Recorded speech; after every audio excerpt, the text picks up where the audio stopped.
Bon ben. Bonsoir tout le monde. Good evening, everyone. It's a pleasure to see you. It's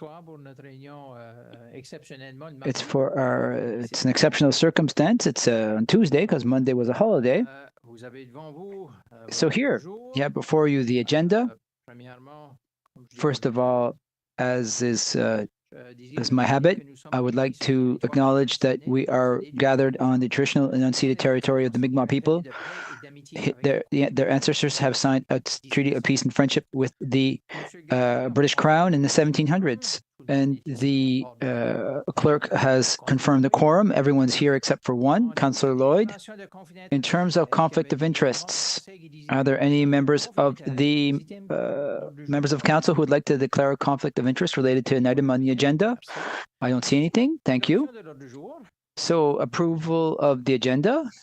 The approval of the agenda as approved as presented, moved by seconder Deputy Mayor Boudreau, seconded by all those in favor shall say aye. Contrary-minded nay. Motion carried.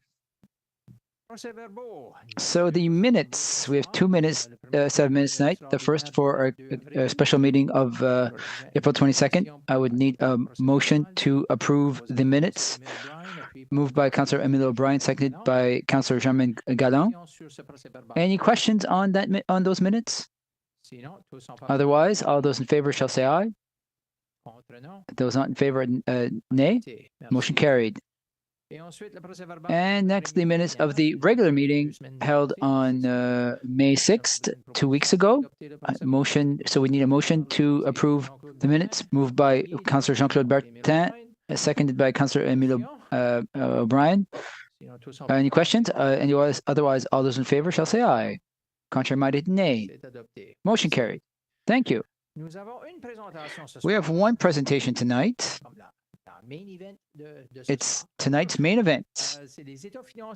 It is the consolidated financial statement for the fiscal year ending December 31, 2023. Stephanie Cormier from Grant Thornton would be here. Good evening, ma'am. If you want to move forward, I'll give you the mic and you can guide us through our audited financial minutes. Great. So good evening, everyone. I prepared my presentation in English. I don't know if it's better that I present in English. It doesn't matter. Do we have unilingual people? We have unilingual Anglophones to have access to interpretation, but I'll do it in English then.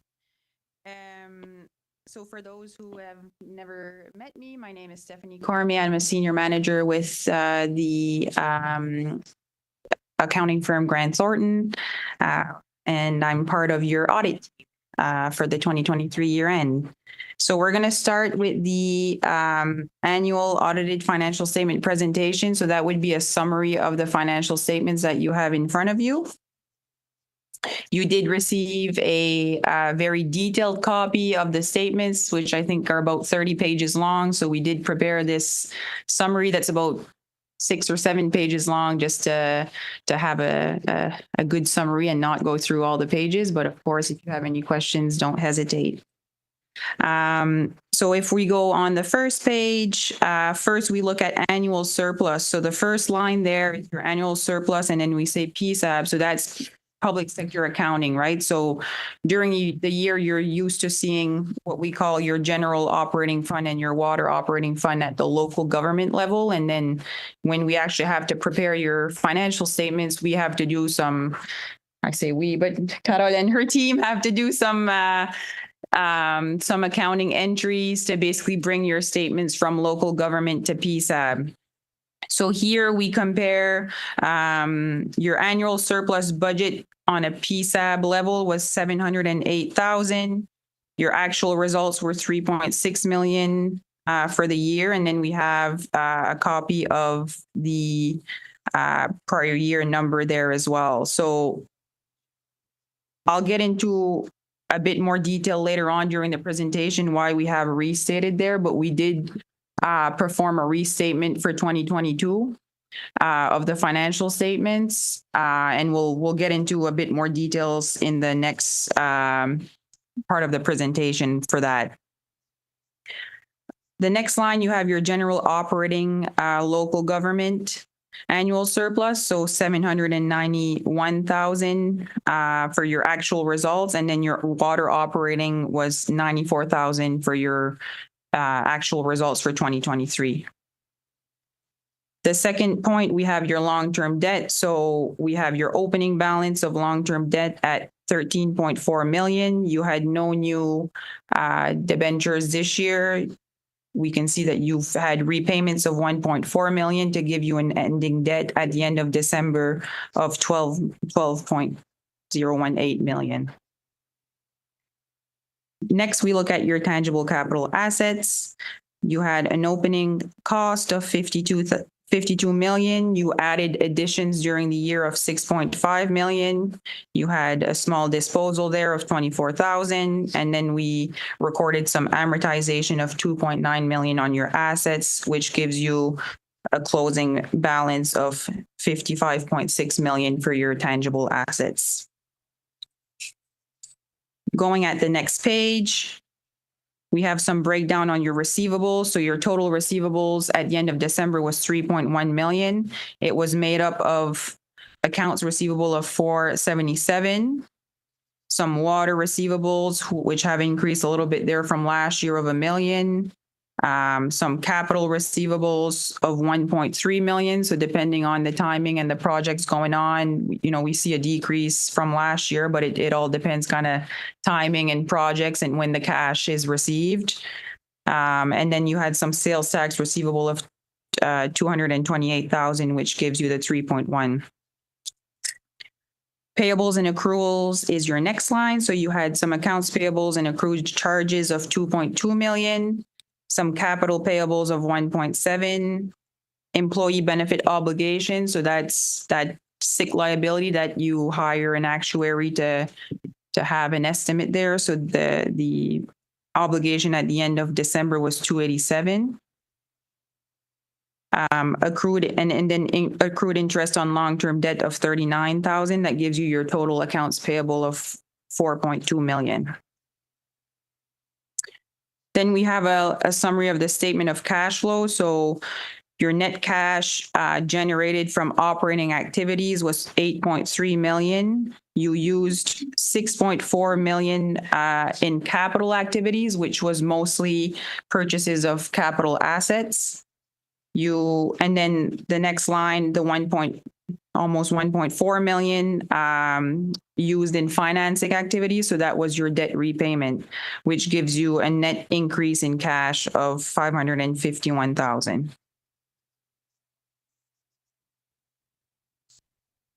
On the next page, we have your schedule of reserve funds.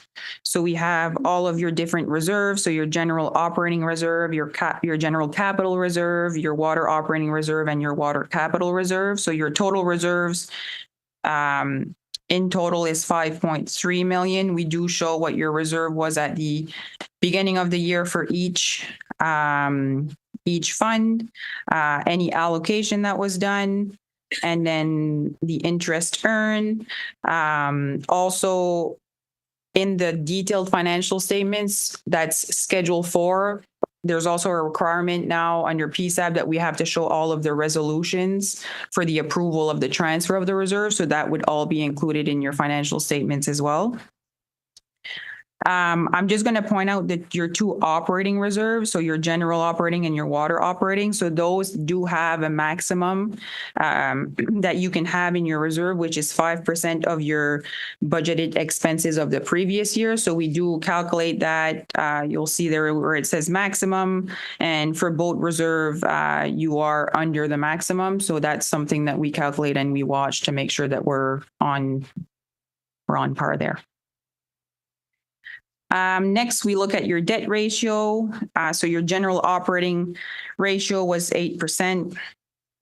And then your water operating was 13.4%. So we do include a note here just saying that the general rule of thumb is that your general operating ratio should be below 20% and your water operating should be below 35%. So for both, you are within, I guess, the proposed target or within the proposed target there. On the next page, we have a summary of your expenses. So we're just showing expenses for the last, since 2015 to 2023.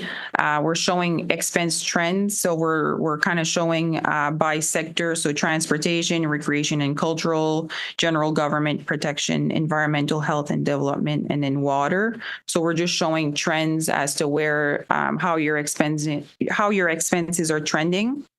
On the next page, we have a few key financial trends.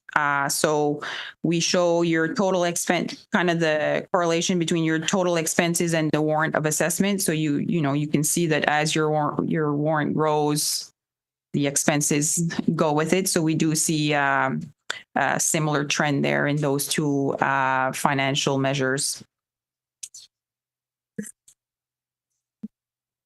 And then the last page, we have a few other key financial trends that we're looking at. So we're looking at, in green, we're looking at net debt. In purple, we're looking at long-term debt. And then in red, we're looking at bank loans. So we're looking at, again, since 2015, how the debt is trending. You can see that in the last, since 2021, your long-term debt is decreasing. It was between 14 and 16 million, and we're now at about 12 million. So there was a bit of a decrease there. So that's just showing those trends there.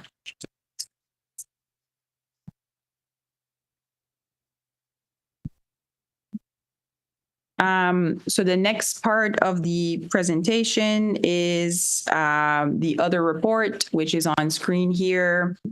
So this is a report to the town council to report on audit strategies and results. If we go to page 1, just the executive summary right there. So we kind of explain what the purpose of the report is. Obviously, it's to have an open discussion with members of council and to report on our overall audit strategy, what our results are, what type of procedures we did, and also if we found any issues or anything. So that's kind of the purpose of this report, to have a summary here of what we perform and what findings were, if there were any, right? We also have listed deliverables. So we did some planning work just before the holidays. So in November 2023, and then today on May 21st, we are reporting on the final financial statements and then communicating results. In terms of status of our audit, so our audit is substantially complete. The only thing that we're awaiting is basically the approval of the statements by council. We also comment on our independence. So there were no changes to our independence. We have a very rigorous independence process in place that we make sure that all of our members are independent. And there's been no change since our last confirmation at our last meeting last year. Next page, we look at audit risk and results. So our audit approach is very risk-based. So we identify what areas in your financial statements may be more susceptible to risk, and that's where we focus most of our efforts on. So when we look at the financial statements, the significant audit risk that we've identified was one around segregation of duties. I know we communicate, for those that have been on council for a while, we do communicate this every year, but we're required to communicate it just because it can pose a risk of fraud.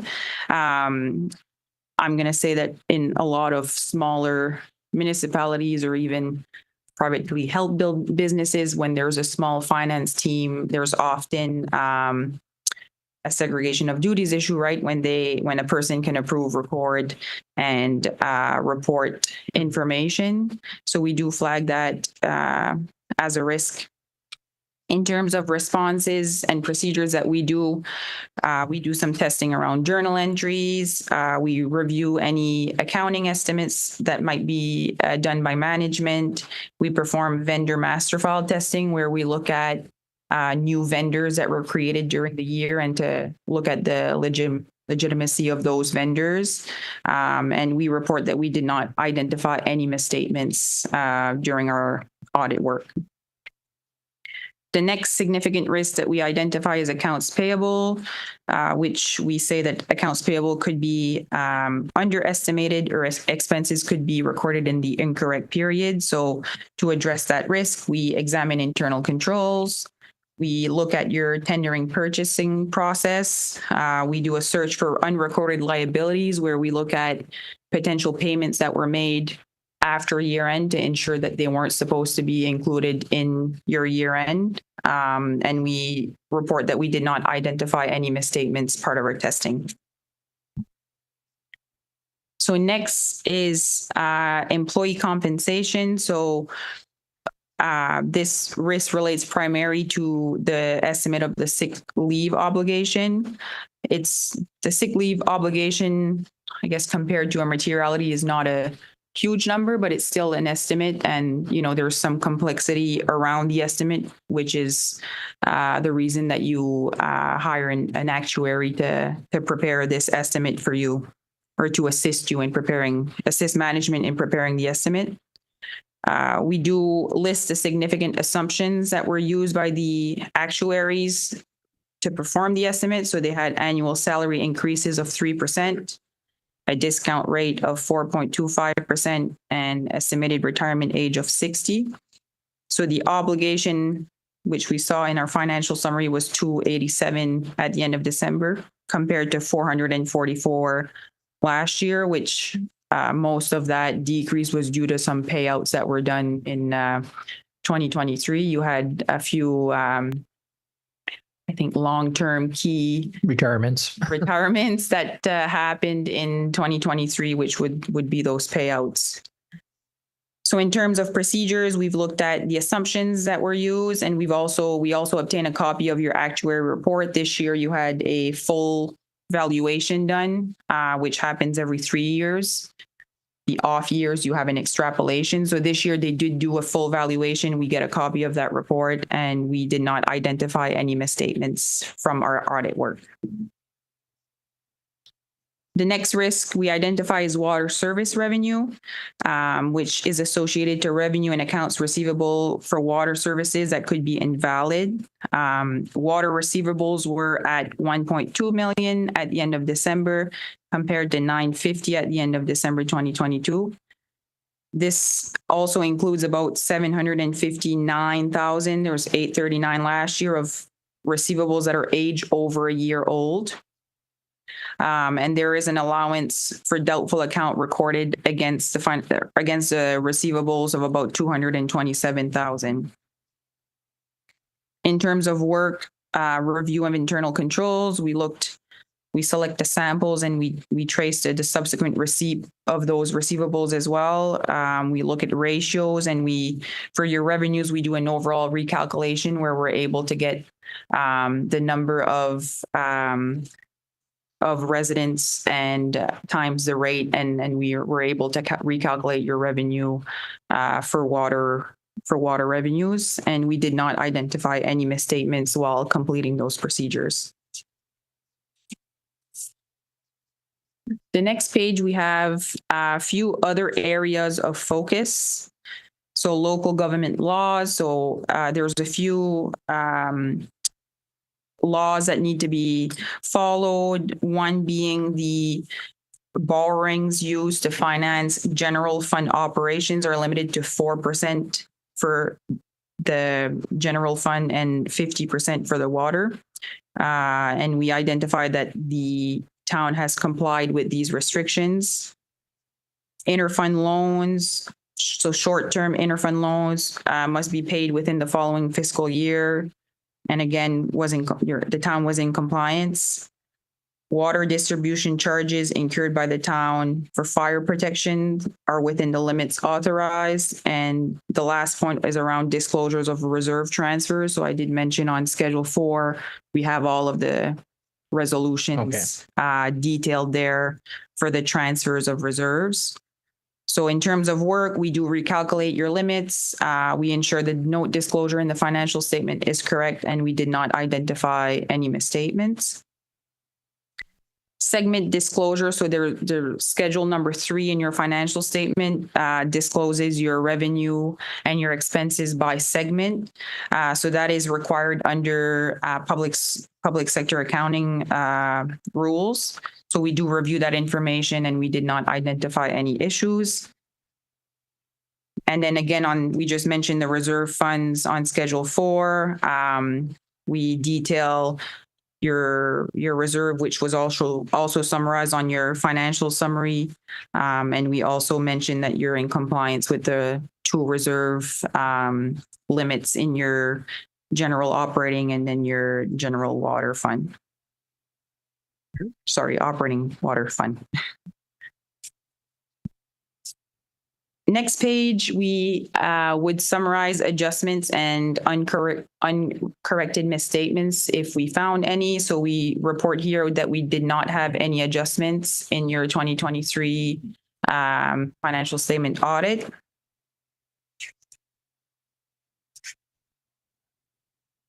The next page is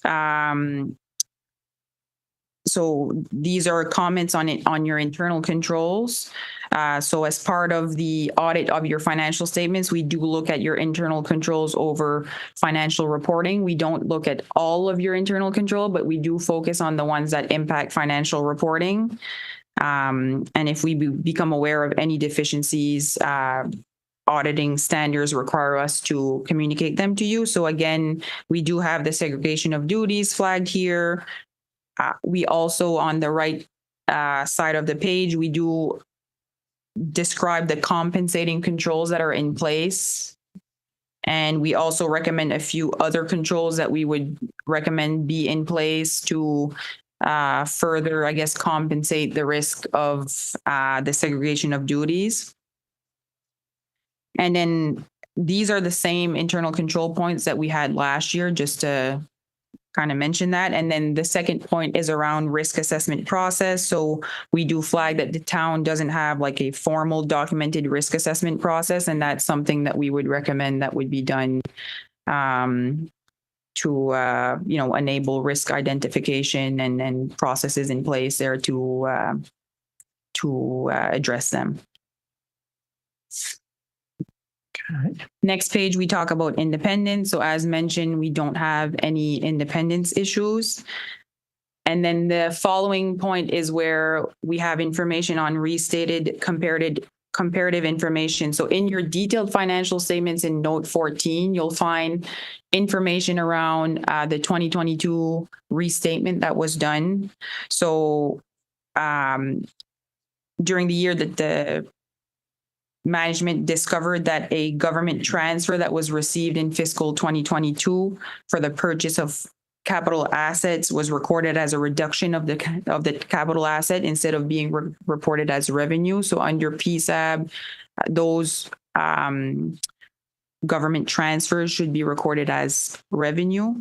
So that was identified, and that issue was corrected in these financial statements, which is why you'll see in your 2022 column, you'll see the note restated and referring to note 14 to detail what the restatement was. So that's all detailed. Those were relating to 2 claims on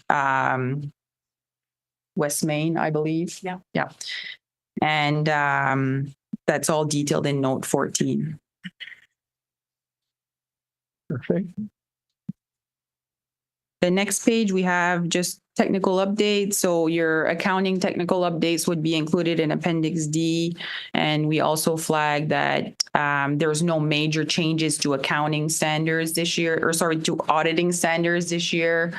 Last year, if you remember, we had the adoption of Canadian Auditing Standards 315, and there was a bit more work that we had to get in our audit files, but this year that was a continuation, but we did not have to, there was no new standards that impacted significantly the audit.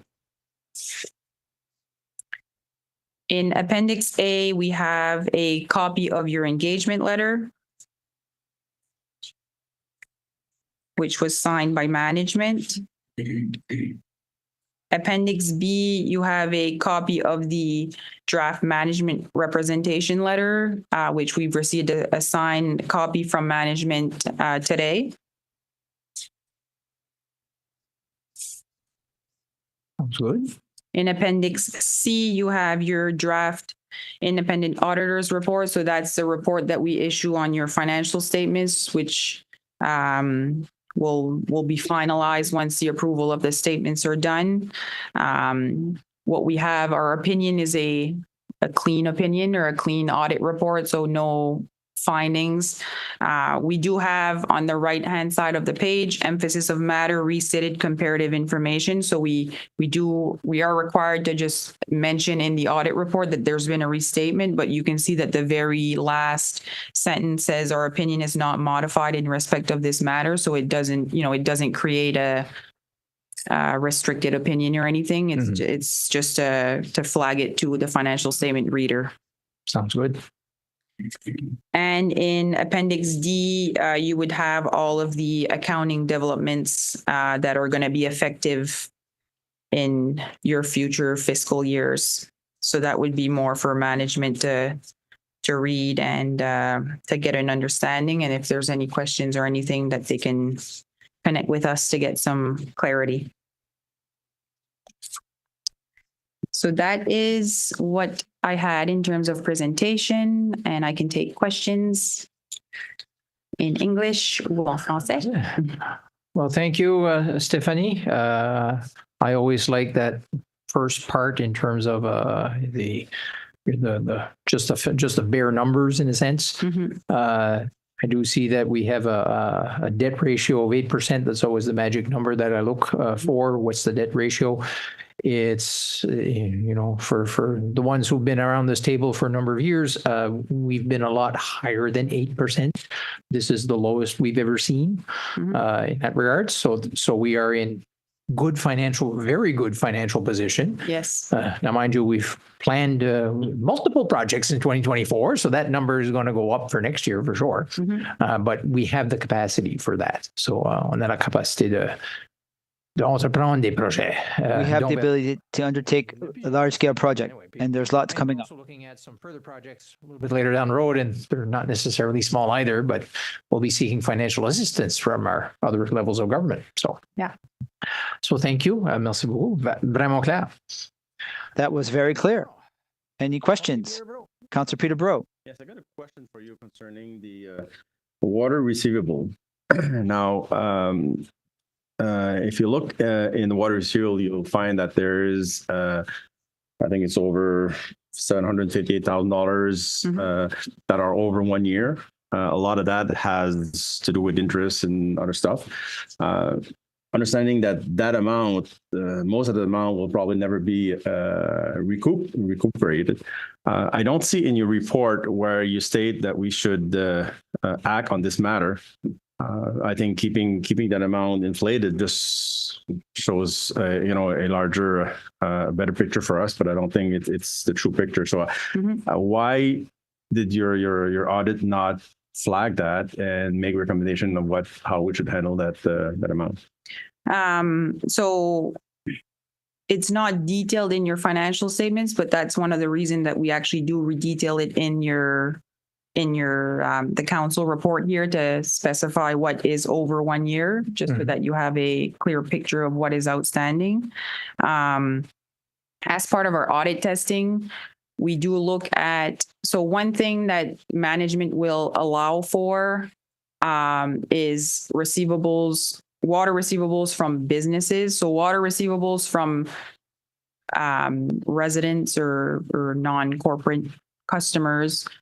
So those receivables could be collected when there's an eventual sale of a property. So we actually do look at and Carol, feel free to add some details, but we do look at, that's one thing that we do look during our audit testing, because that's part of management's explanation as to why all of those receivables are not necessarily allowed for, because they do eventually, I mean, I agree that it can take time, but they do eventually collect once the property sells, when it's a residential. And we do that part of our testing where we select a sample of properties that sold in 2023 to see if the water receivable was collected.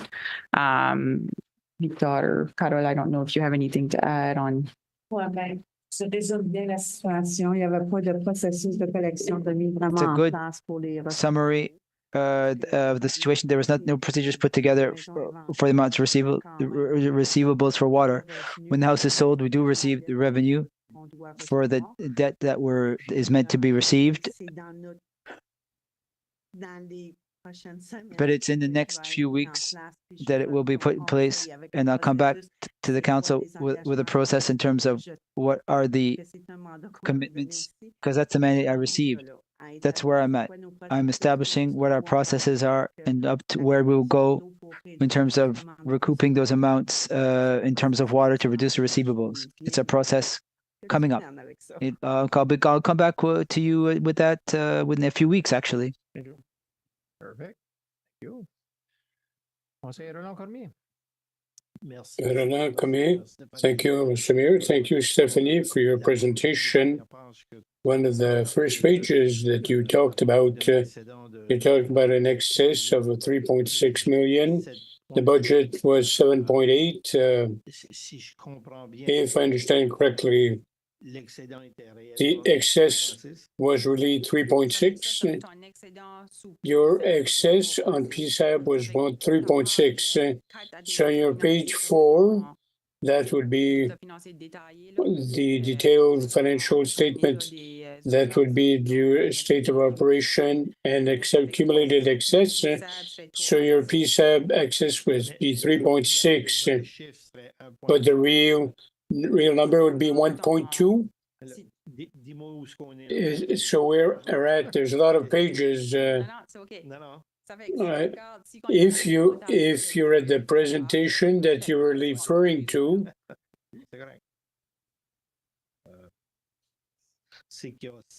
so 6 presentations, so that's what I'm looking for. It's okay if you're at the first page of the first document I presented. That's where I was. So annual surplus, please have. So that's your public sector accounting. Local government with some add-ons to get your PSAB. So the 2 lower lines, that's probably what you're used to seeing the local government in general, and the 791 and 91, 94.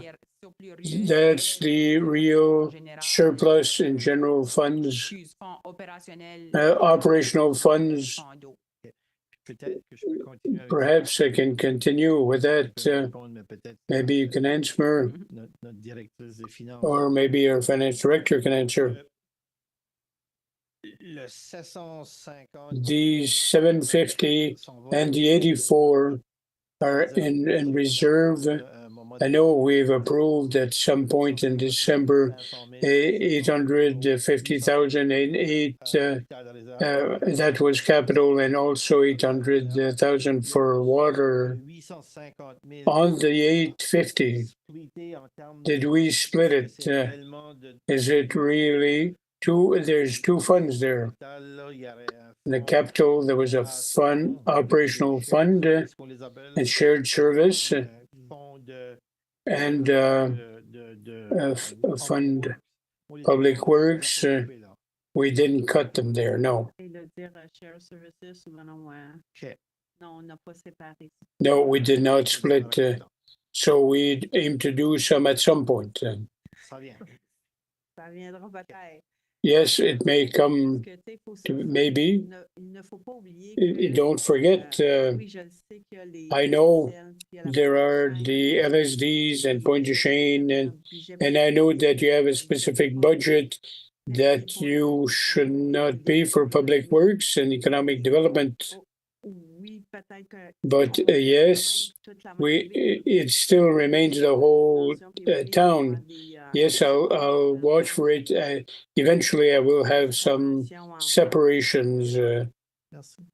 Okay, thank you. C'est bon? C'est tout. Conseil Joël Després. So, Depré, thank you for the presentation.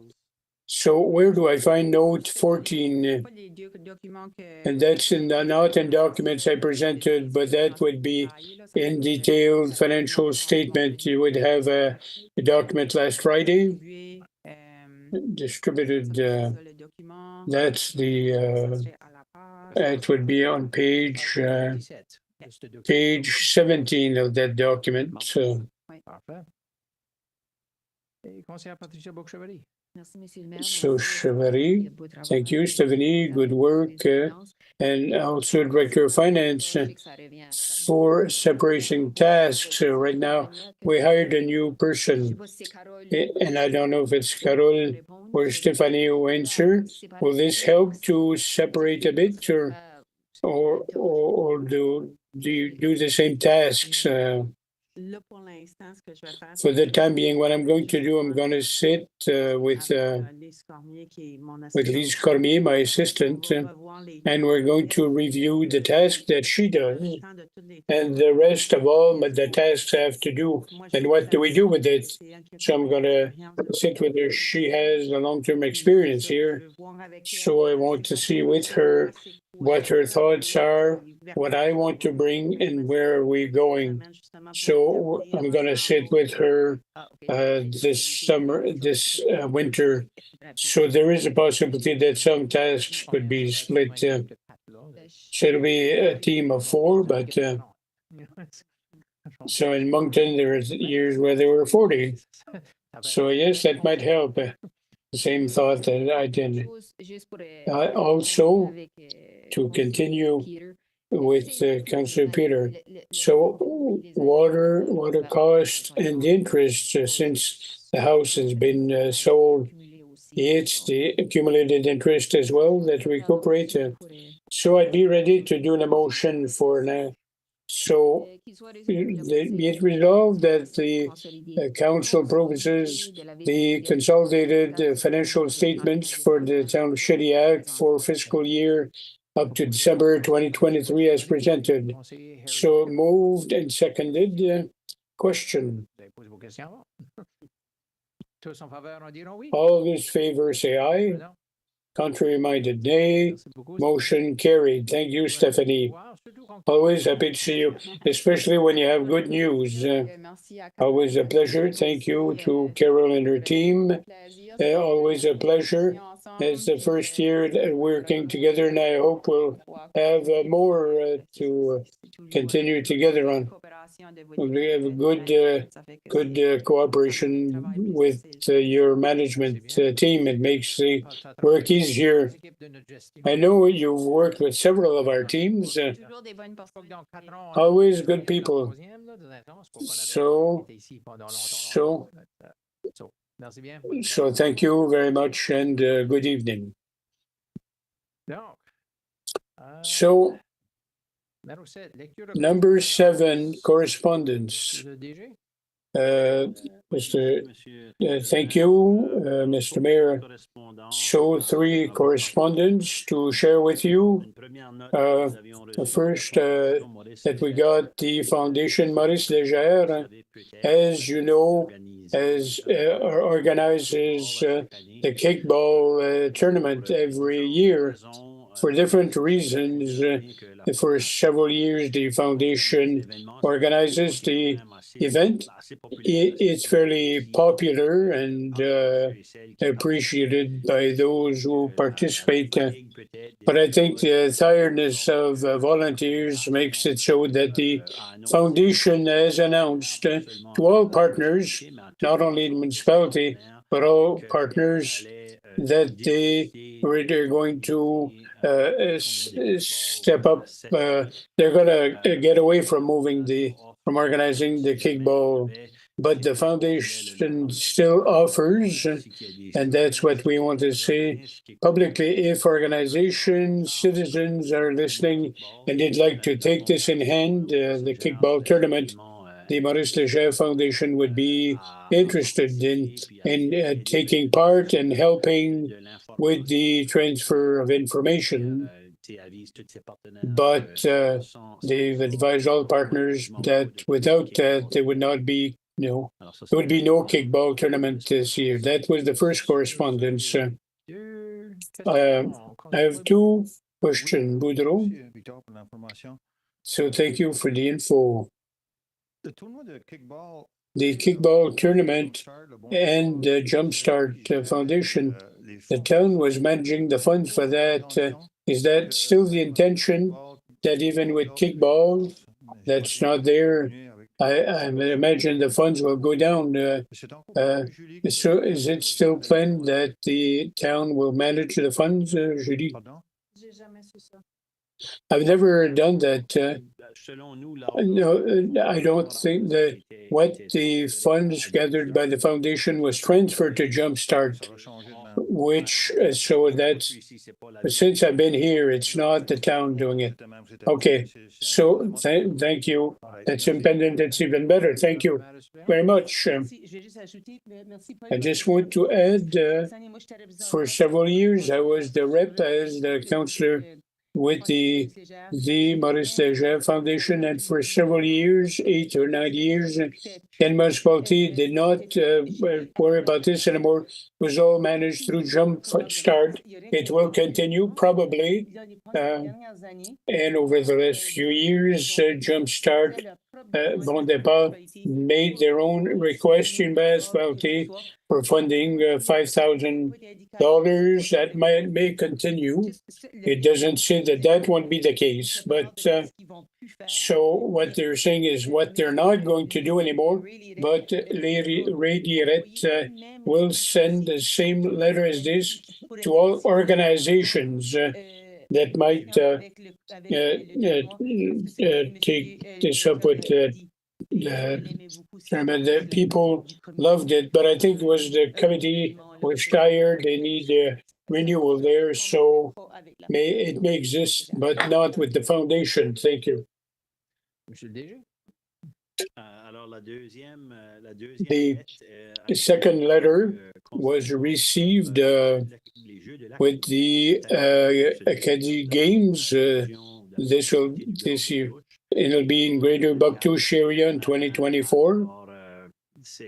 So it's essentially a request for donations that they ask different municipalities within the Southeast and possibly other partners as well.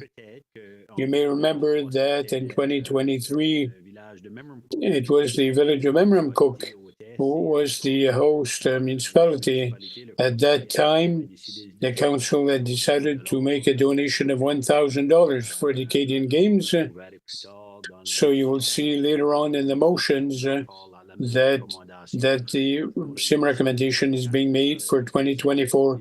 It'll be up to the council to decide to go ahead or not. Cormier?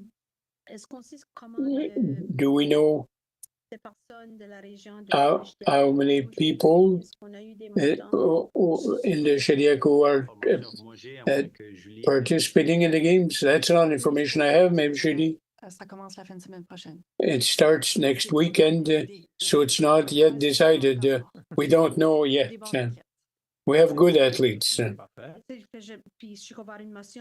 And I want us to make sure that we support the young people that go to the games before giving too much money, perhaps to balance. We want to be able to support the games, not, if we have several, if we give just 1,000, you can't support them all. So,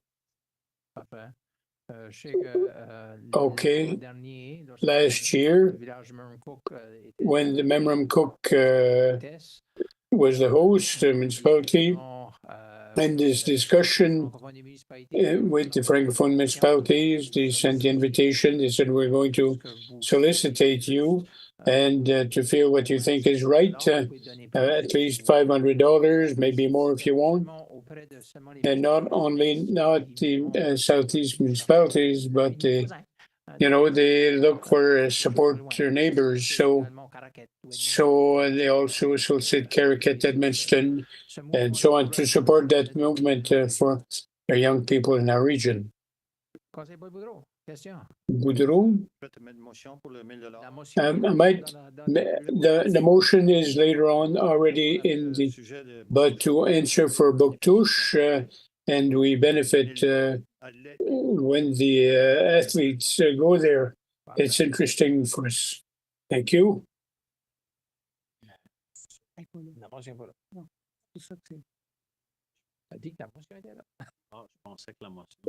I thought the motion was there. I'm sorry. I thought we had put a motion. So probably. So the clerk thought that we had it later on. So motion to change personnel, staff member. So I will make a motion to grant $1,000 to the organizers for 2024 Canadian Games. So moved and seconded. So question on the motion. All those in favor say aye. Contrary minded, nay. Motion carried. Thank you. And the third one, thank you. The third correspondence comes from Atlantic Ocean Festive 2024, like last year or previous years, and they mentioned it's also their 30th anniversary of CGSA was part of the festive. As last year, we're asked to make two exceptions to the bylaws. One in terms of temporary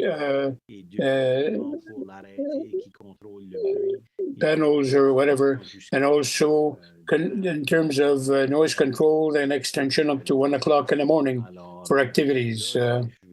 So there is a motion later on, but it's a request that they make every year for this activity. Great, thank you very much.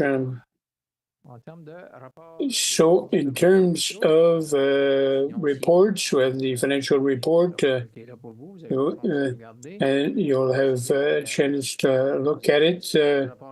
Any questions on the part of the council? I think we've done those other numbers. It gives us an overall overview of where we're at the end of April 2024. So continue your good work, Madam Director. In terms of protection services, the reports are not for this week. It'll be for the next meeting. For police and fire, police is every 3 months. I think we had it 2 meetings ago. And construction permits, that put the end of the month for next meeting. So, Executive Director report, Thank you, Mr. Mayor. A few notes that I made quickly for updates. I want to join the council and thank the financial director for the 2023 financial statement. I know it represents a lot of work, and she was at her first edition of it, so we're glad to see everything has gone well. And I also want to congratulate the director for community for the Eloise 2024. It was a big success, good publicity, some nice reports since that edition. So I know there were a lot of members of the administration and the team who were involved. So thank you to all those people. And now where all departments are involved with the preparation for the 75th Lobster Festival that's coming close. A lot of work being done. Also, you've seen there's some capital projects that have started. We have a big construction season before us with several projects. And Mr. Mayor, and it was a good point when you said the debt ratio may be a bit higher next year, but these are projects that are necessary to improve the services to our citizens. But we ask for the patience of our citizens and road users. It can cause some delay, and these are work we try to move ahead as efficiently as possible. We're also working, if you want to, I can come back within a meeting or two, an action plan to modify several bylaws that we need to review if we want to include or not the former LSDs.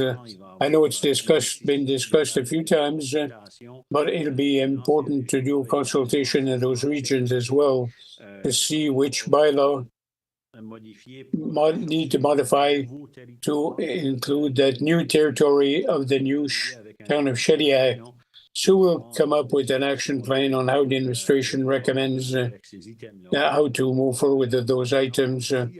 We will also have in June 2 different series of public consultations.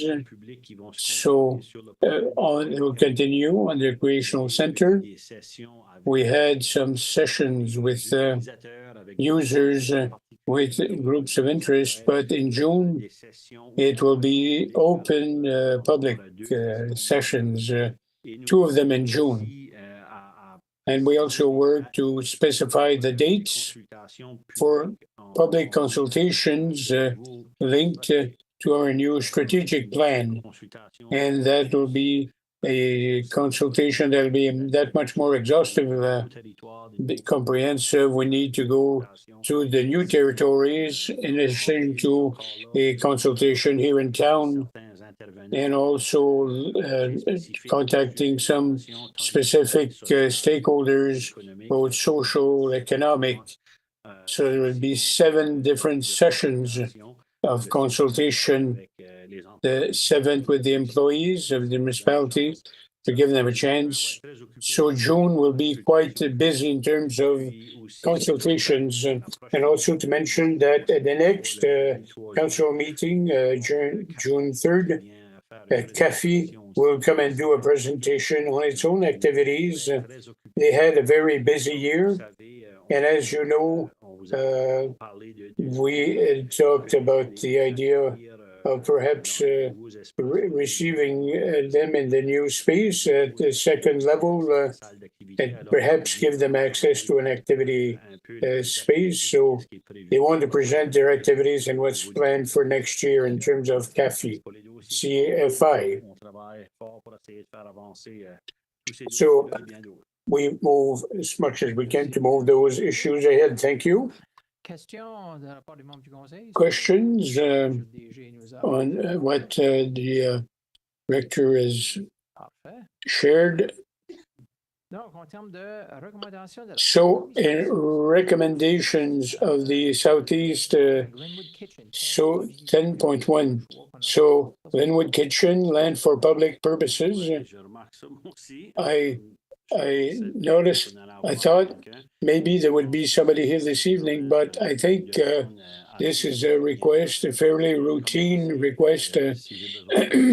Maybe I'll start, and if I need help, maybe my here we have Glenwood Kitchens asked to do a lot for the land they have on Main Street. They want to move the parking in another location and create another lane on lot on the main commercial. And when you make a lot request, there's always a percentage of the amount of, for green spaces or a monetary compensation. So they ask here, and it was made more logical to do monetary compensation than rather trying to set aside another piece of land. So they make comparisons on other lands that were subdivided and they come up with the amount of, and that's something that needs to be adopted by the council. So 8% of the new lot, that would be, it'd be $7,680 to the town of Shediac. So then, I don't know if that summarizes things or no, that's well summarized, Victor. I think if so, if there's any questions, otherwise we'd be ready for a motion. So it's one when we do a lot, 10% of the land or an equivalent amount of, so either for land or monetary. Depending on the use of the land, it'd be residential, if it was complete residential subdivision, but just to split the lot in two here is not complicated. So question or motion. So be it resolved, the municipal council of town of Shediac accepts monetary compensation of $7,680 in lieu of setting aside public utility land for the creation of lot 24-1 in the subdivision plan of Glenwood Kitchen Limited. So moved. Seconded, and we see this that the Plan 360 also recommends to get that amount. So question, if not, Councillor O'Brien. So is that land, is that park land that we're selling, or? No, it's their own land, Glenwood Kitchen, but they're splitting it in two. So they'll have two lands. And you have to give land public use if you subdivide. Okay. All right, no question.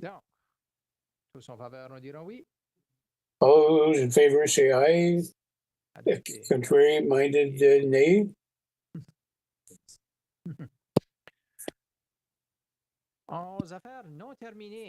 So we have 11.1 Legion Financial Assistance. Thank you, Mr. Mayor. You may remember that we'd received a request from the Acadian Legion in Shediac, and just a quick review. Legion bought a piece of land at the end of St. Joseph Street. The town was also interested in that, so the two parts agreed that Legion would purchase the land and then would sell the municipality that piece that municipality needs to do their work. So the Legion intends to create 12 units for veterans, and we wanted to do a round point turnaround there. So that would also allow us to create a connection on the municipal trail. That's the end of the trail. Not too far from the. So the Legion, to avoid of being forced to get two mortgages at the bank, and one for additional cost, and then one for they undertook to set up some temporary funding, and both transactions took more time, and then it cost the Legion $8,000 more in fees. So I tried a memorandum that explains the scenario and both transactions. I don't think it's necessary. It's not the problem of the fault of the town or the Legion. These are things that happen. Both transactions took time to complete. So when this was brought up last time, the first time, there were two questions. One wanted to confirm the exact amount, and it's $8,016.01 that it cost additionally for that temporary funding. And the second question, you wanted to know when the town had bought the land, they had accepted to pay certain costs associated to the project as well to help the project, and you had asked for the amount of those projects. And that took a bit of time to get all this together, but presently it's based on this engineer estimate. The work hasn't been done yet. But the cost associated to the development of the town, that'd be about $112,000. It's a pretty significant amount. So for that reason, staff recommended that we could perhaps help to pay 50% of the costs rather than 100% of the costs. But the municipality has certainly contributed in a significant way to this project. So it's up to the council to see how far they want to go, how far it wants to go as regards this project. In your notes, I would think you might have the list of the things, the connection, when the one was connecting the building to the water. Well, it was divided in 4 or 5 sections for costs for connecting to the water, sewer, and runoff systems. That's around 18,500 plus tax. But obviously, the tax is recoverable. The cost related to the retention basin, so that the project could be net zero, and that amounts to $62,600. There's cost for construction of access to the municipal trail. The connection that will be done to the existing trail costs $9,000. The surveying costs and legal costs associated with purchasing the land, that's a bit more than 9,000. I'm quickly doing the math here. Legal costs were 6,000 and a bit more, and engineering costs based on all those elements, it comes up to 12,980 for a total of 172,574 plus HST. So we have a motion that's proposed. If there's somebody who wants to read it, we can consider the motion. Councillor Jean-Claude Bertin. Thank you, Your Worship. Financial assistance to the Legion, be it resolved that the council accept to make a donation of $4,000 to the Royal Canadian Legion of Shediac. That is 50% of the costs associated to the temporary financing required to purchase the lot on Saint Joseph Street, proposed by Councillor Jean-Claude Bertin, seconded by Boudreau. Any questions on this? I think we had a good summary from the CAO. There are a few questions. Councillor Bertin, question? Yes. So we're making a donation. It's not like a payment. We're not making a donation. We're helping to pay a bill. Well, they've already paid the bill. So we're making a donation to help them. So we're making a donation to the organization. Councillor Emile O'Brien. Thank you, Your Worship. In my estimation, I'm blaming this on a lack of due diligence on the part of the organization committee that's building this apartment block. I find it's a question of due diligence. It's not the first time that they're building an apartment block. It's the second time. They should know better. They should know in advance. They should know those costs in advance. That cost, it's the cost of doing business. That's how I see it. It has nothing to do with respecting veterans. They have to better analyze their costs, and they have to do their due diligence. So for those reasons, I will not be supporting this request. I'm voting against it. I don't find it justified that we pay half of that expense. Your worship. Thank you, Mr. Councillor. So, with that being said, all those in favor shall say aye. Contrary minded, nay. One no. And the motion is carried. Number 12. 12.1 updates for community life. That would involve our directress, Madame Bélanger, and that gives a little break to our CAO. Is everything going well? Good evening. I'll start with the cultural policy. There are lots of lovely things happening right now. As part of the village, as part of our cultural policy, we decided to add an extension. It's in the neighborhood, youth neighborhood, the Village des Artistes, youth sector. I hope you caught that one. So we see the development of young artists.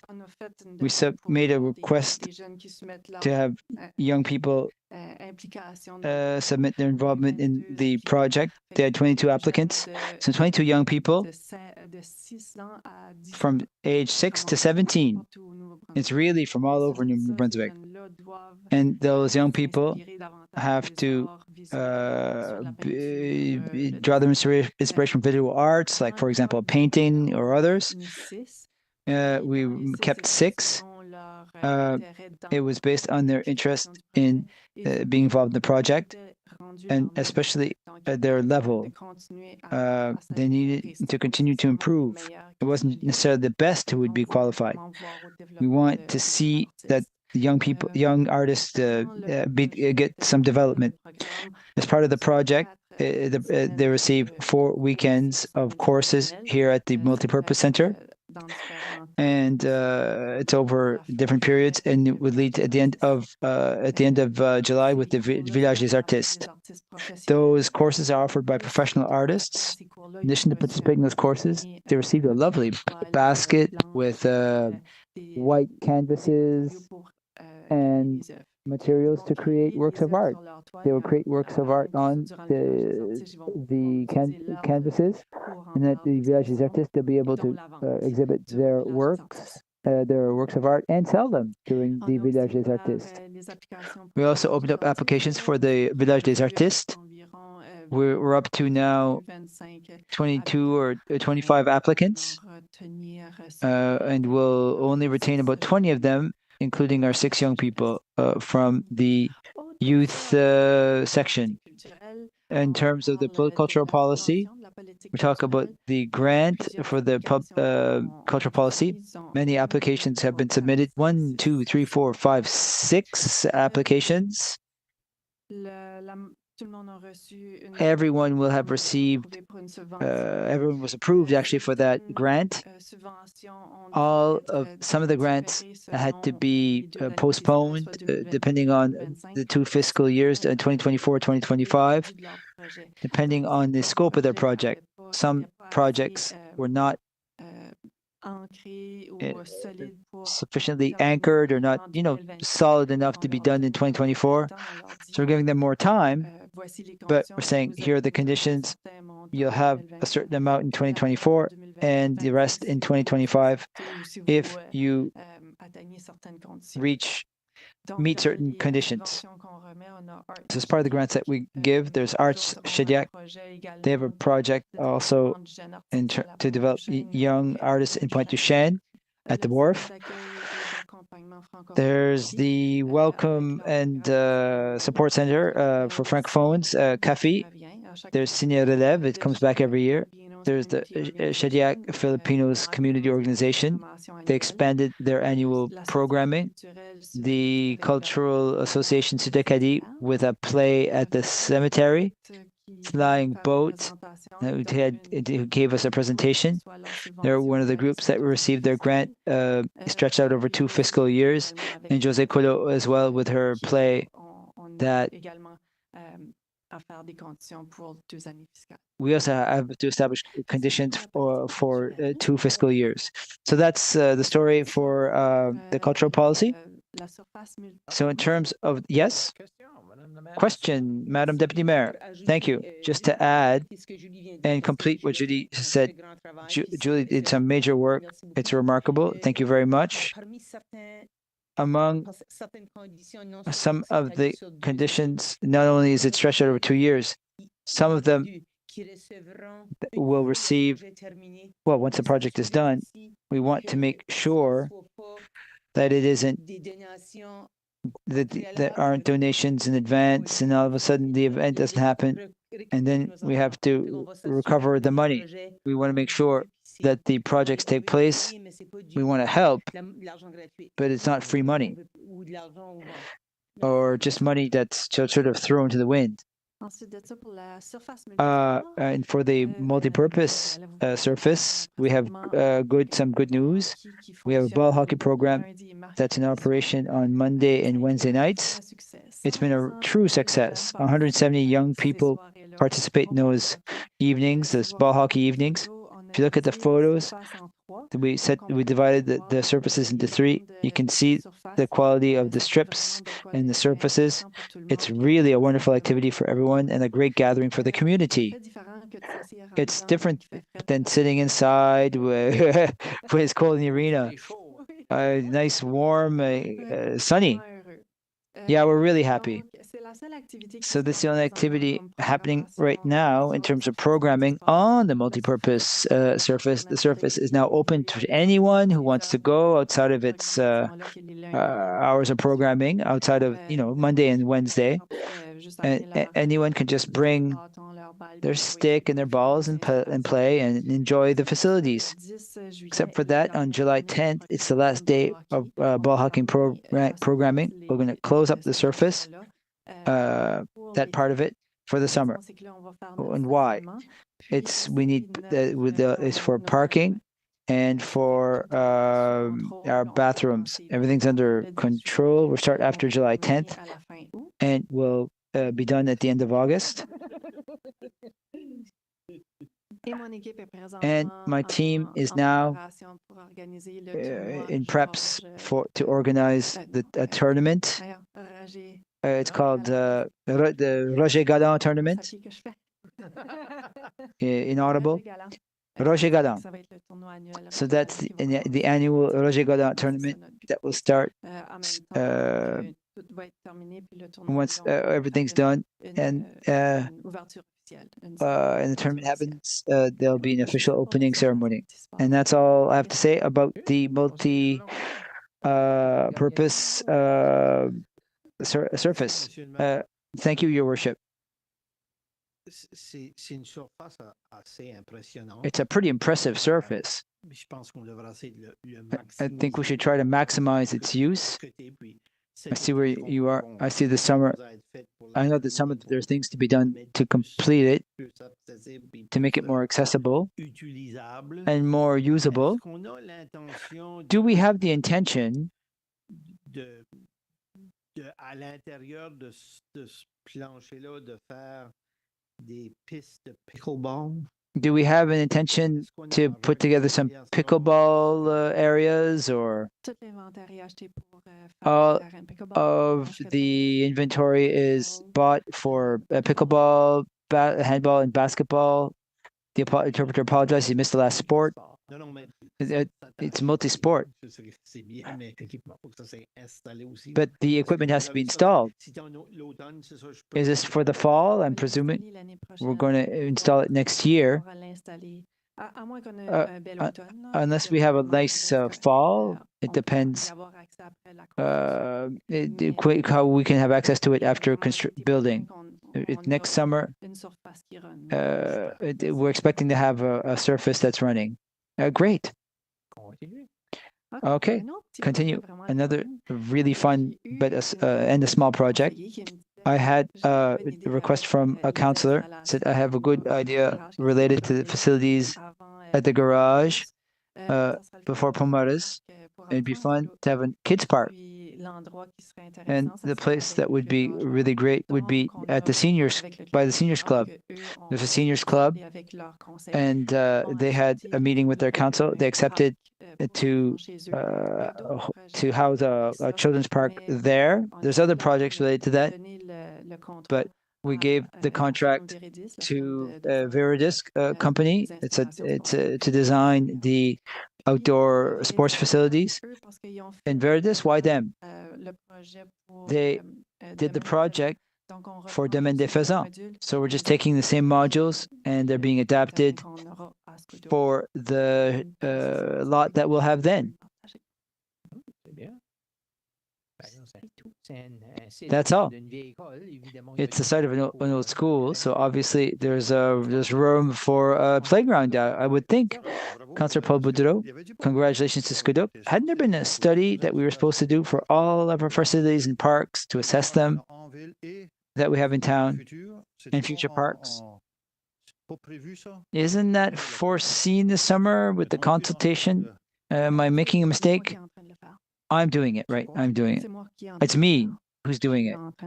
I'm doing it. I just showed a typo to Victor. I'm not ready to present it yet, but my team will be able to present it to you around the fall in terms of planning the parks. Yes. Well, all of the rec facilities. This is before the master plan? Yes. I have no problem with this. I just want to make sure that the master plan continues making its way so that the other places in town. Oh, thank you. Thank you for the update. So, number 13, request for information from the council members. If you have any questions, and the board lights up. Councillor Jean-Claude Bertin. Thank you, Your Worship. You know the trailer guys that fix up trailers on Main Street? Next to that, is that at the town limits? No, that's the limits of Kapakadi. Thank you.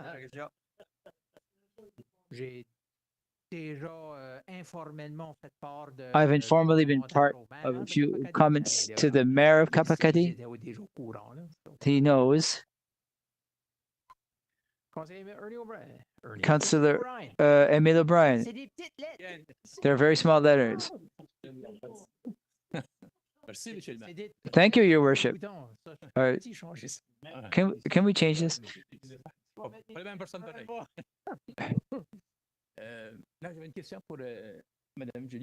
I have a question for Madame Julie. I want to, the 5-year plan of the town had a project for a cabano that was meant to be for 2024. The existing cabano, we found it, that it was showing its age. It was about 38 years or so. It was hauled out from somewhere else. So here's my question. Has there been any development done for a new cabano? Well, we already mentioned it. The money is in the budget for the assessment of the costs related to the cabano. The architect already did this. So we decided to go back with the same architect's firm, given that they know the project. And we asked them a better estimate. We can't do it this year. The estimate was from 2017. Our estimates need to be more accurate for next year. So just to be clear, you recontacted the architect. Back then it was, I can't tell you just like that. I'd have to go back to my notes. So is there a timeline? And when we'll start, for example, the next steps? Inaudible. So what happens after that? Well, then we put it in the budget for next year. What you'll have to vote on it. It will come up during the budget deliberations. Yeah, and for the 5-year plan. And I'd just like to add, we've spoken of there was some mention of the 5-year plan. This is another file. There's a short discussion in terms of staff. Yeah, it has to be updated. The 5-year plan has to be updated. It's been a few years since the plan was made. Lots of changes, lots of development in town. So that plan, well, we're going to have to update it fully, end to end. So that's another project that we have on the table among the staff. And we hope to have that review done on time for the next budget process so that you can see where the plan is headed. So even at the borrowing commission, they have told us that the next time that we go before the commission, we will need to show them our long-term plan. And we weren't very comfortable with how it is right now. So there's lots of updates to be done, but done in time for the budget process. So we can see the bigger picture. Thank you. Thank you, Councillor O'Brien. Madam Deputy Mayor, thank you very much. I know that we voted a month ago to change the bylaw for no more May. Are we going to make an announcement for those who will choose to not cut their lawn? Will we have something on our screens? I thought yes. Has it started? Has it not started? Is it effective or not? The bylaw is correct. We modified the bylaw such that in May, that the bylaw would not apply in May, but it would only apply as of June 1. That is done.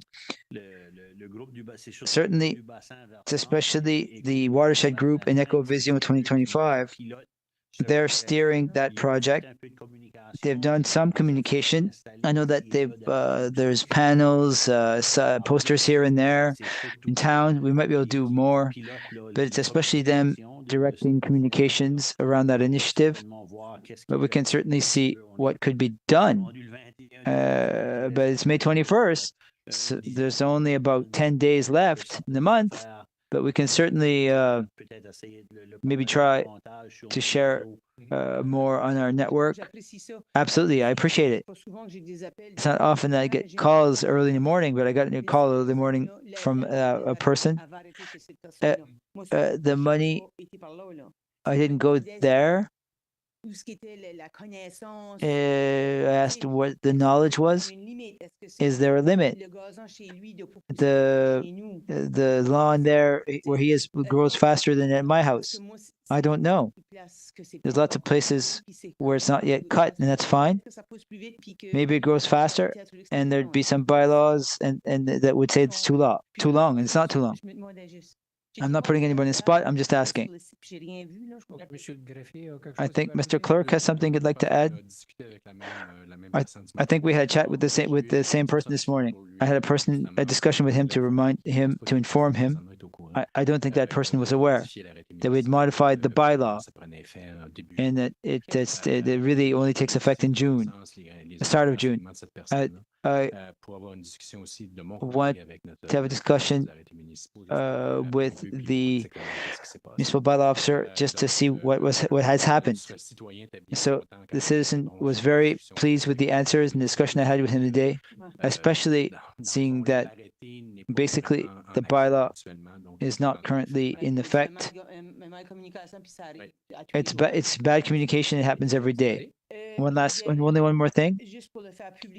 I just want to say this publicly. I really appreciate the new garbage cans built by municipal staff. They're really lovely, solid garbage cans. I hope that the process will continue that we can make more and replace nearly all of them.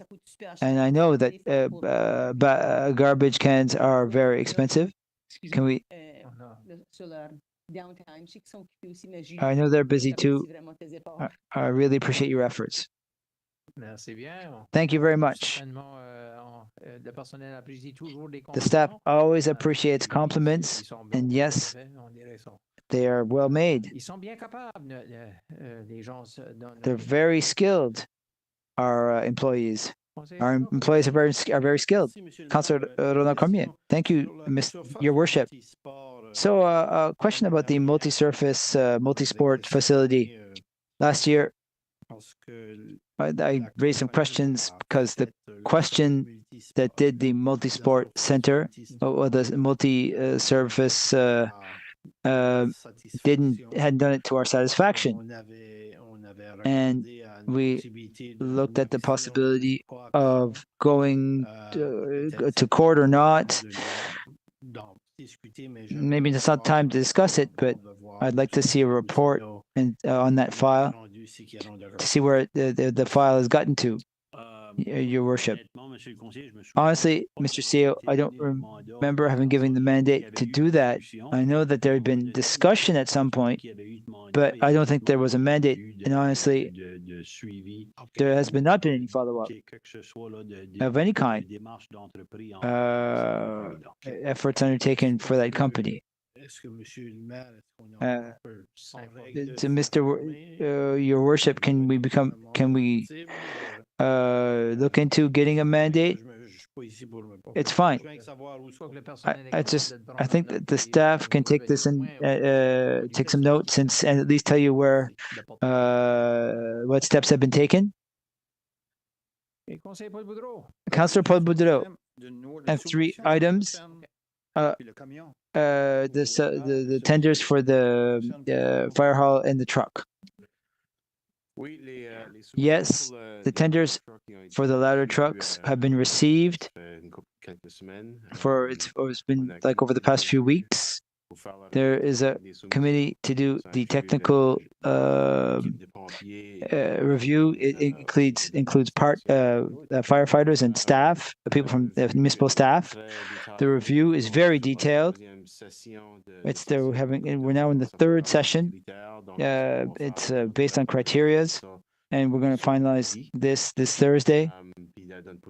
And then we'll be in a position to make a recommendation. The fire hall and the work on the fire hall, the call for tenders period will be closed May 30th. And initially, it shut on the 16th, so they made an extension to the 30th because it was requested by the industry to have a better chance to have a more accurate price on the project. Thank you. You were talking about a consultation for the center. How many people went? I know that eventually there'll be a report from Luc. Yes, there will certainly be a report, a more formal report actually. But as I recall, there were 34 groups represented. I think there were 24 groups the first night and 9 groups next night. This is by invitation. We approached all of the different community groups, recreational groups, and etc., and we gave them the choice between 1 of 2 dates. It was a very great event, lots of participation, lots of suggestions. I did 1 session, and Julie did the other, with the consultant Luc Bougeot. I think that during my session, the vast majority of the ideas heard were the same ideas that we hear a lot around. It's not necessarily something that you've never heard before, but certainly once public consultations are done, and we have 2 sessions in June to try to save some translation costs. The idea was to do 1 consultation session only in English and do 1 only in French. It would give both groups a chance to participate, but they're open. These sessions are open to the wider public. And once that is completed, we'll be able to do a report for all of the consultations. Thank you. Congratulations. The last meeting, we tabled a motion for this the study of the sidewalk. I see it's not on the agenda. What are we doing? We asked the question, do you want to have information in terms of the liability? That information has not been altogether gathered. It will come back to the council when that information is available. Thank you. You're welcome. Did I properly answer? Councillor Patricia Chavaretti, thank you, Your Worship. Over this weekend, I learned that Paddle Shack wasn't going to open its doors this year, but will the public has access to put the kayaks in the water? They can go anyway. Okay, and speaking of kayaks and all that, given that I made the motion for the title search, have we had any news? It's been 4 months. Anybody to contact? I'm communicating every few weeks. I communicate with them every 2 weeks. As he explained, as was explained, they are not the ones doing the research. It's a third party that does the research, and then we do the legal advice. They haven't gotten the research from the third party yet. So I think there were questions that they wanted to ask at the provincial level to get information on Crown land and so on. So they're still waiting. I talk to the lawyer every 2 weeks on this to ask for updates. But as I've said every time, you're the first to know.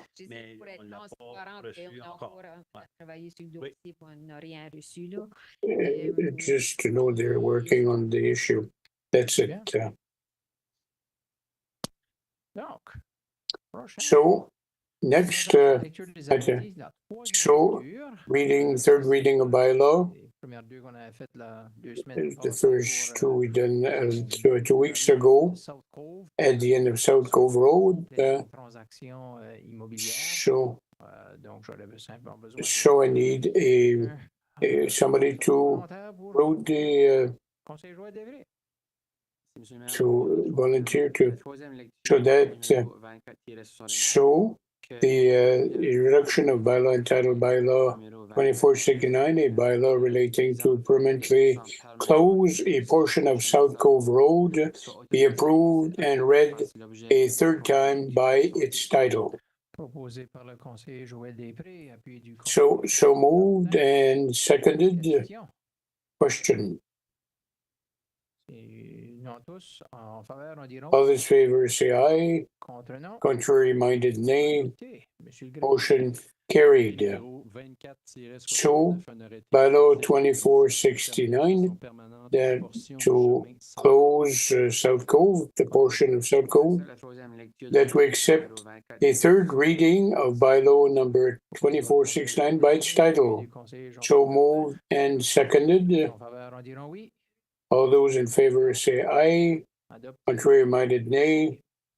Thank you.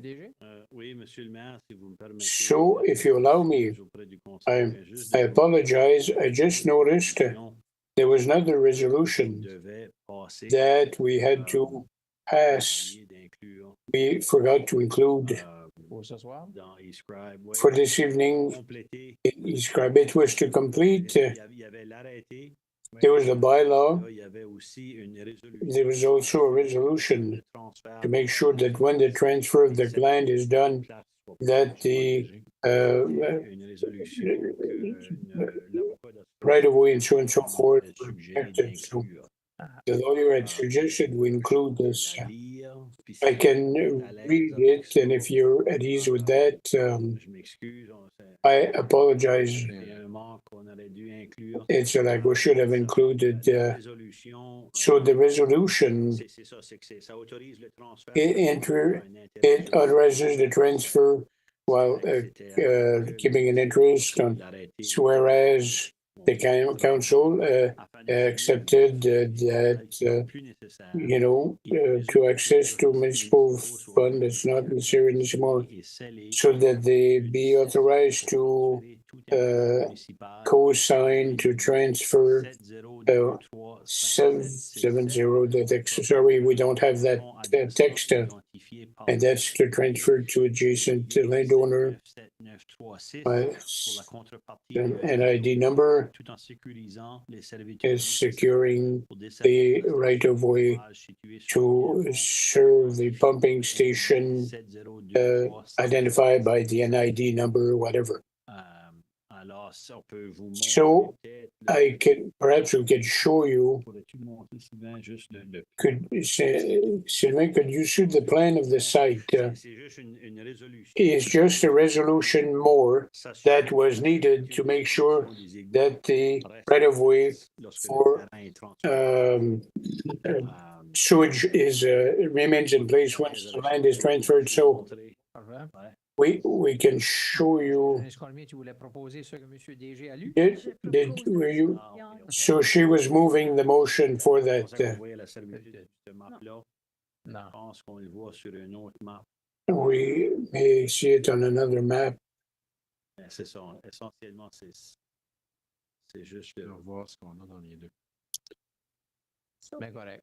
All right. Okay. On s'en souvient, ça fait juste 2 semaines. So we remember it was just 2 weeks ago.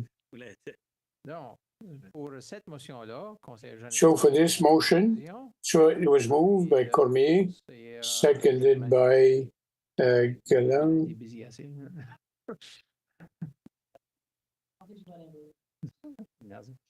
Non. Tous en faveur, diront oui. All those in favor say aye. Contrary minded, nay. Merci. Motion carried. Thank you. On s'excuse pour le... We apologize for that lack of that. Now 15.1, request by Ocean Festive. So that's pertaining to a correspondence we got. So do you want to read it? Be it resolved that the municipal council grant the special permission requested by the Atlantic Ocean Festive de l'Atlantique concerning temporary signs and the exemption until 1 a.m. of the excess noise bylaw for 2024. So moved and seconded by Cormier. Question. Fairly simple. All those in favor say aye. Contrary minded, nay. Motion carried. 15-1. So, policy. Give some explanation. So, thank you.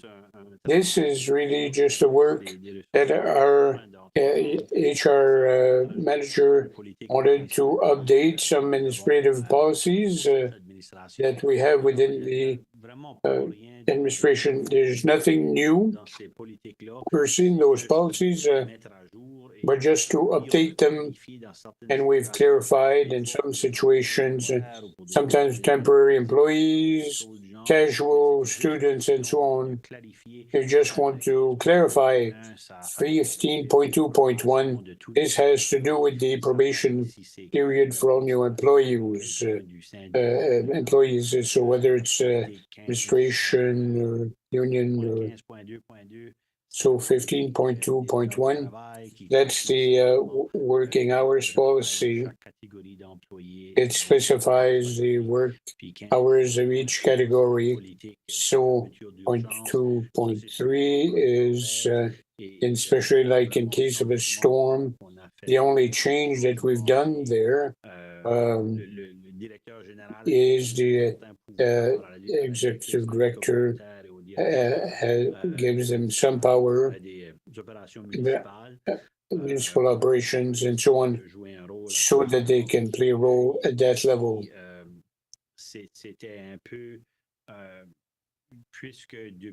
And since the pandemic, all the employees were equipped, or most of them were equipped with to work from the house, from home. We modified the policy. So if there's a storm day, we all except that those working at home will do work. It won't be so you know they can still work from home. So it was up just to update those three policies. But if there are any specific questions, we can certainly address them. So did you want to move ahead? Comment? So I need a motion first. So 250501 probation, be it resolved in municipal council policy. So 240501 hours of work, town of Shediac. So that was the probation period. Do you have a clause if an employee is sick leave during the probation period, and if it's extended, it could have happened and go on a 1 month sick leave, and does that affect evaluation or so whatever? It's not something that's there. It's a good point that you raise. It's not something that had been identified. We could certainly consider that if it's never been the case, but it could protect if an employee comes in, has a sick leave or a month and a half. If you have the policy, you could put that period of time after. You could still get the 6 month period. Yes, a broken leg or something accident can quickly happen. That would be a suggestion. It's up to you to decide. Boudreau, is there a conflict between that with the collective agreement? There's many things that pertains to work hours. I think it's 3 years, 5 years. No, everything which is in the collective agreement is respected. That's why there are different sections, whether it's administration, non-union, and some applies to unionized. So there's nothing there that affects the collective agreement. So, yeah, it was written in harmony with the agreement. Yes, thank you. Merci, Monsieur le maire. Peut-être Premier, répondre à conseiller. And to answer, it says 80 days work days. So if you were not there, these would not be work days. So I see working days. Same thing. There are two sections. Non-unionized is 6 months, 182 days, and unionized is 80 days, working days. That would be the work days. So I could see the other side that was non-work days. We could specify that in the end. So before tabling, all those, congratulations for bringing this up for updates. It'd be great if when we do updates, when there are changes, that we would highlight it. And then we would see really where the real change is taking place. And we could focus more on the contentious. Yes, in certain cases, these were current practices that were there, and they were not in policies, but now we're trying to put them inside policies so it's well documented. If they're current practice, we should highlight them. It used to be done that way, and now we redrafted it so it fits in. So I'd be ready to go to support the motion to modify. So it's motion to table for the probation period 240501. Is there somebody to support to table it?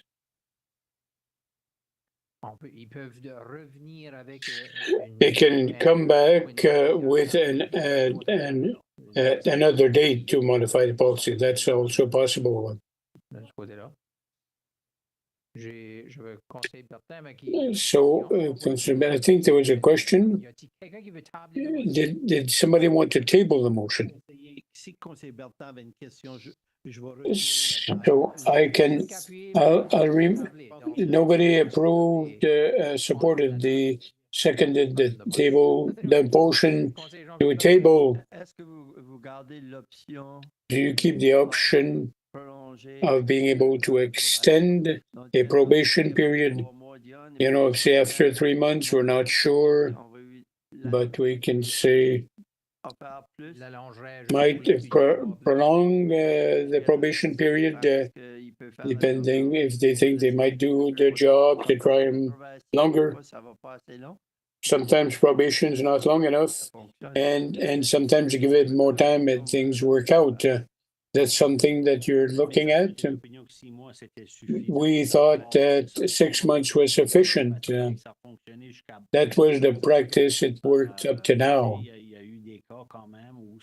There were some cases where things didn't work out, and we, you know, even since I'm here, we have to. There were some cases where we had to remove, but we didn't think it was necessary to go to 6 months. You keep the option to prolong it a bit more if for an individual. That would be up to the administration. It's a suggestion. I know I did probation for employees and things are not so bad. We might give them an extra month to see how things work out. That's up to you.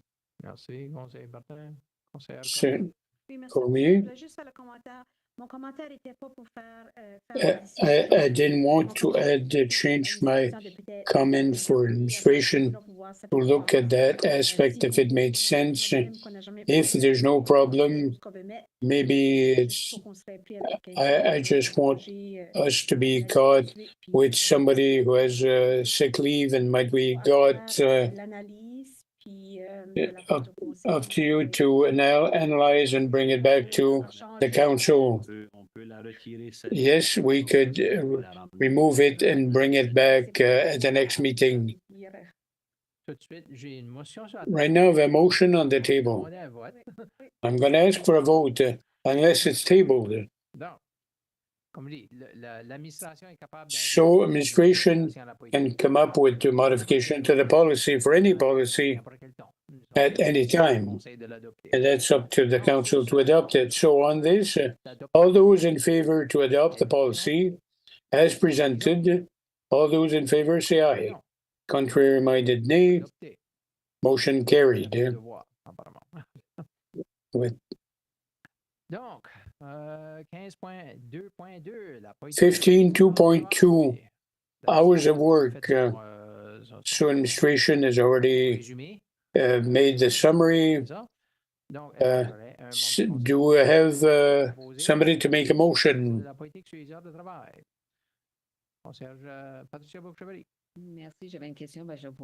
I had a question, but I'll ask it after. Motion first. Be it resolved in Municipal Council Law Policy A240502, hours of work of the town of Shediac. So moved, seconded by Galland. Question. It's probably to put on paper what's in practice. There are weeks where non-union have 35 hours and other 40. That's based on their job description. That's nothing new. For example, the superintendent working from operation centers because he's there essentially to work with the guys at Public Works. They do 40 hours, so we put 40 hours for them. It's more exception than the rule, but some non-unionized, some is based on 40. So it's they owned by them. It's part of the working conditions. Autre question? Question? Sinon, tous en faveur, on dira. All those in favor say aye. Contre, non. Contrary minded, nay. Motion carried. Et la dernière des politiques, And now the last one urgence. for emergency closure. Madame la mairesse suppléante. Merci. Politique A 24-5. So be it resolved that the municipal council adopt policy A240503, emergency closure of the town of Shediac. Proposé par la mairesse suppléante. So moved and seconded. Conseiller O'Brien. O'Brien. J'ai toussé. Donc, question sur celle-là. So question on this one. Sinon, tous en faveur, on dira. All those in favor say aye. Contre, non. Contrary minded, nay. Merci. Motion carried. Numéro 15.3. 15.3 incentive program in regards to residential development, Le directeur. economic development. Thank you. This is for the presentation that was done last meeting concerning on modification, reviewed the incentives and presented all the modifications brought during the presentation made to members and economic development people. So if you have any question for that policy in terms of residential development, I'm here to answer questions. We made the changes requested Highlighté, comme qu'on and the changes have been highlighted. Thank you for that. Donc, j'aurais besoin d'une So, motion adoptée pour permettre aller aux questions. to go to questions. Paul Boudreau, tu vas en faire la lecture? Boudreau. Be it resolved that the municipal council adopt the revised policy number D240501 of the town of Shediac. Proposé par le conseiller Paul Boudreau, appuyé So moved du conseiller and Romain Galland. seconded by Galland. Question. O'Brien. O'Brien. Councilor McEnroy. I don't have a question. McElroy. Having vision problems. I don't have a question, Mayor, but I do want to point out that I did ask of the clerk prior to the meeting if we could have recorded votes on the incentive motions. That we can. We raise hands, essentially. See how many vote for, how many vote against, and whom they are. No problem. Conseiller Émile O'Brien. Question. O'Brien. Question. Félicitations. J'ai eu plus de café en fin de journée, pour croire. Had more coffee. Non, Danny, ça marque multiple housing unit. It says minimum 8. municipal housing units. Ça-tu rapport au row house? Is that row housing related to row housing or zone R3 is 8 and more? So in R2, and up to 6 units. That would not qualify. Ok, c'est bon. Ouais, c'est. Ok, non, c'est la seule question. Ouais. Donc, ça dirige So- l'incitatif. So it directs the incentive to something that is uniquely in that specific zone, R3. So R3 is for densification. Exact. Merci. Thank you. Donc, merci, conseiller O'Brien. So O'Brien, On va commencer à bien te traiter. Donc, sur ce, en levant la main. so by raising your hand, all those in favor, raise your hand. 10 pour, 9 pour. 9-4 against 2. Conseiller McEnroy, conseiller. McElroy, O'Brien. Merci. Thank you. La proposition est adoptée. Motion is carried.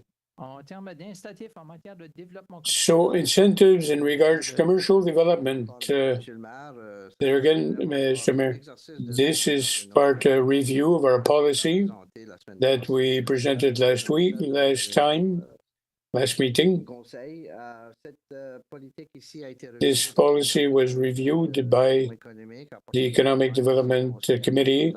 So they brought recommendation, a presentation that Jonathan made here. We had some good talks with council members. We made the necessary adjustments, and you'll see this is highlighted in the policies. So I'll give you the floor. Ms. Cormier, vous voulez en faire la lecture? So be it resolved that the municipal council adopt policy number D240502 of the town of Shediac. I so moved, Ms. Cormier, appuyé de conseillère Germaine Galland. seconded by Galland. La proposition. Question on the motion. Conseiller Émile O'Brien. Merci, monsieur le maire. C'est dans le building permit value. In the permit, this 6 unit and more, 8%. the some commits to 8%, $480,000 over 6 years. Ce 8%-là, c'est-tu That le même pourcentage? 8%, is it the same percentage than what was before? No, there was no change in the recommendation of percentages. Since pandemic, you can see the increase of value of assessments and projects. So in just of 3-some million, we're over 6 million. Allez-vous It's voir 5 million. le montant des building So you'll build the amount on the amount of building permit. We recommend the permit building value. It's spread over several years, whereas when we do the assessment, value on 1 year is one thing. But if we do a commercial project and at 5 to 6 years, it's good to have a fixed cost so we can budget more accurately. I think I got that right. Cette partie de la politique là était essentiellement. So that part of the policy was essentially the same. Et plus élevé. So the threshold is higher. Parfait. Donc, So, pour celui-là. so for this one, all those in favor by raising your hand, Tous contre. those against. Conseiller McEnroe. Two. Conseiller O'Brien. Merci. Thank you. Des fois, le bouton ne marche pas. Donc, troisième. Third one here. Incitatif ou programme d'incitatif So, logement abordable. Affordable Housing Incentives Program. Merci, monsieur le maire. Ceci, c'est une nouvelle politique. This is a new policy after consultation, several meetings with the affordable housing. We came back a few times. Regarder à comment on pourrait faire pour améliorer et augmenter peut-être la présence du logement abordable de la ville de Shediac. So, presence of affordable housing in the town of Shediac. You've read, we made a presentation on this. We made some adjustments as requested by council members. And this is what we presented the policy. Perhaps before going to questions, I'd like to reassure Councillor Boudreau had asked a question last time about what is the rate of affordable housing. There are few programs from SCHL. The most popular program now is loan insurance. They will insure the loan, and relative to affordable housing for our region right now, is $1,080 to qualify. So if it was more, it wouldn't qualify. We'll follow the practices of rent roll.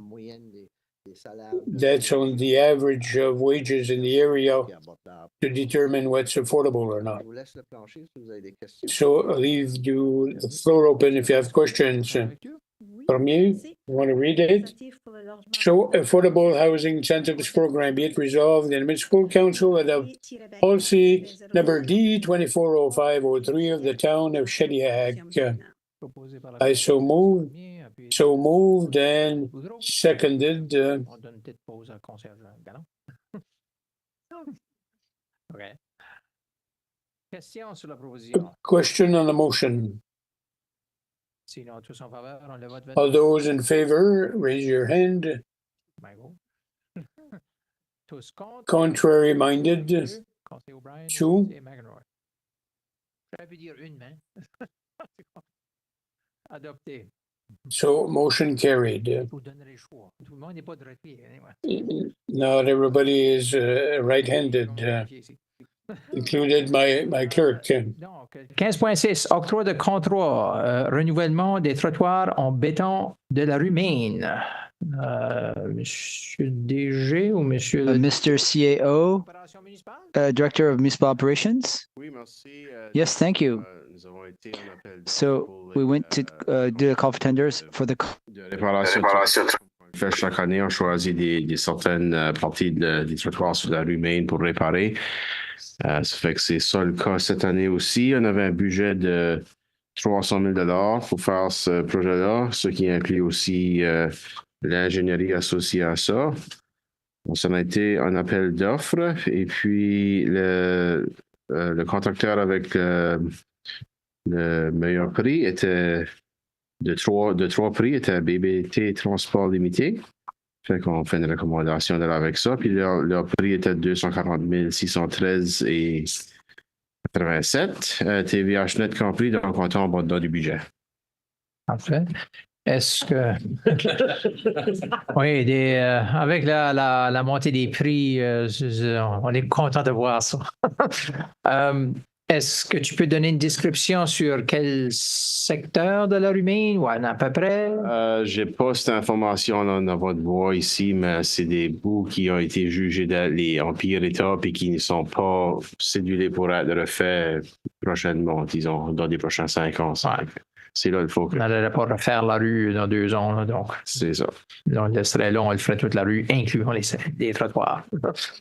Parfait. Donc, sur ce, on s'est joué des prix, tu vas en faire la lecture? Oui, merci, M. le maire. 15.6, octroi de contrat de renouvellement des trottoirs en béton de la rue Maine.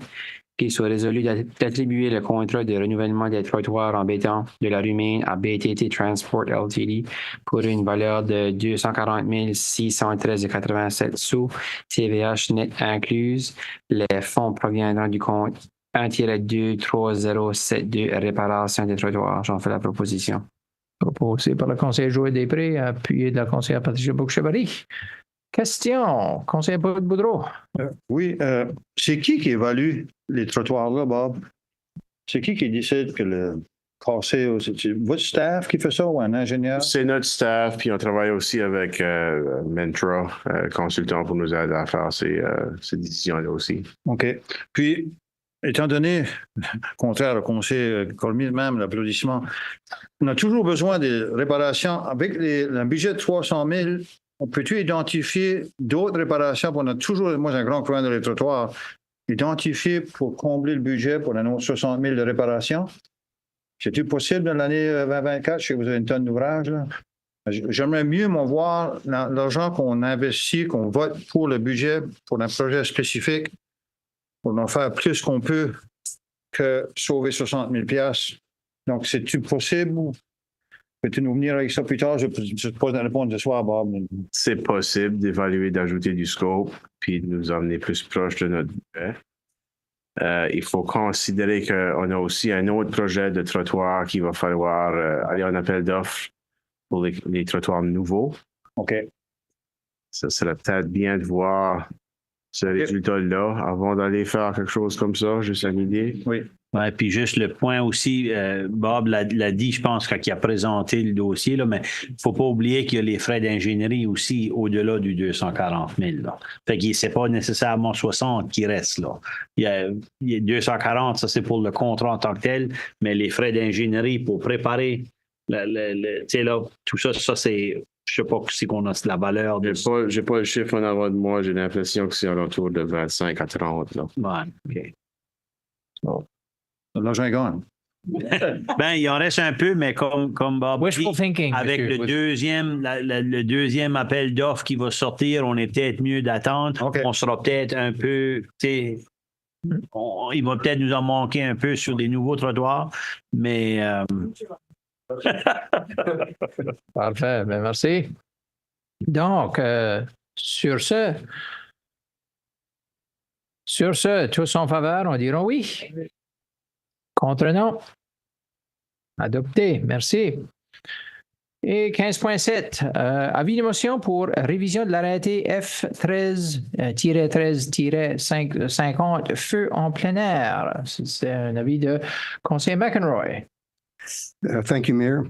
I hereby give notice that at the June 3rd regular council meeting, I intend to introduce a motion that the town of Shediac bylaw F-13-50 outside fires be revised and modified so that Ward 2 Pointe-Sheen is added to the area covered. Thank you. Thank you. As is the case on a notice of motion, we have no debate. It's just like, a heads up kind of thing.